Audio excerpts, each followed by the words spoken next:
The evolution of cities is built upon the interaction of people.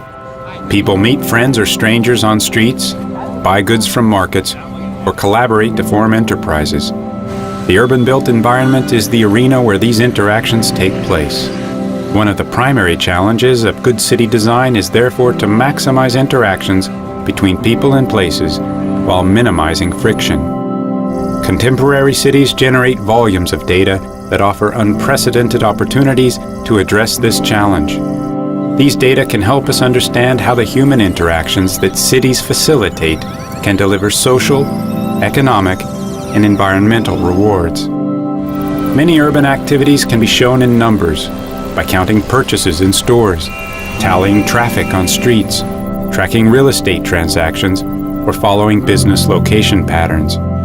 In addition to social activities, cities also have physical infrastructure, which can also be abstractly represented. A complex built environment can be reduced to three basic elements: links, representing paths along which travel can occur; nodes, representing the intersections where two or more paths cross and public spaces form; and buildings, where most human activities take place and where the movement of people, goods, and information begins or ends.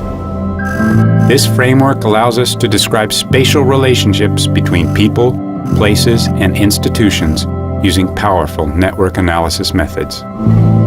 How can we use this method to describe a city? The reach metric, for instance, characterizes the number of particular destinations that can be reached from any location in a city within a given access radius. If the destinations describe the number of residents, then the metric tells us how many residents one can access around each building.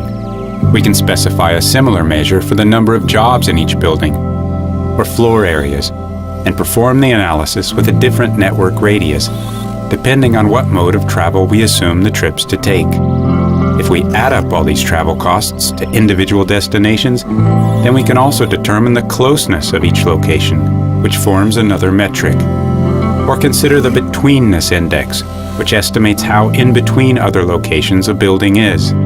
If we know that in the morning peak hour commuting occurs from subway stations to office buildings, then the betweenness index can estimate the trajectories that such trips are likely to take and tell us which buildings are passed most often along the way. The different specifications of network analysis yield a series of results describing proximities and adjacencies between people and places, which can be important for locating a business, explaining traffic patterns, or the value of land in different parts of a city. In Cambridge, Massachusetts, for instance, there are roughly 15,000 buildings, and to calculate any of these metrics requires exponentially as many more calculations. It would be impossible to calculate these indices manually. That's why we are introducing the Urban Network Analysis Toolbox that is designed to automate these calculations on a computer. The toolbox is built on top of the GIS platform, which allows us to easily combine urban network analysis with other types of data and spatial analysis approaches. Urban network analysis can describe complex spatial problems and help us address fundamental questions of good city design. Can the layout of a city facilitate equitable access to the city's resources? How does the form of a neighborhood affect the economic performance of its enterprises, or our perception of its quality, its livability?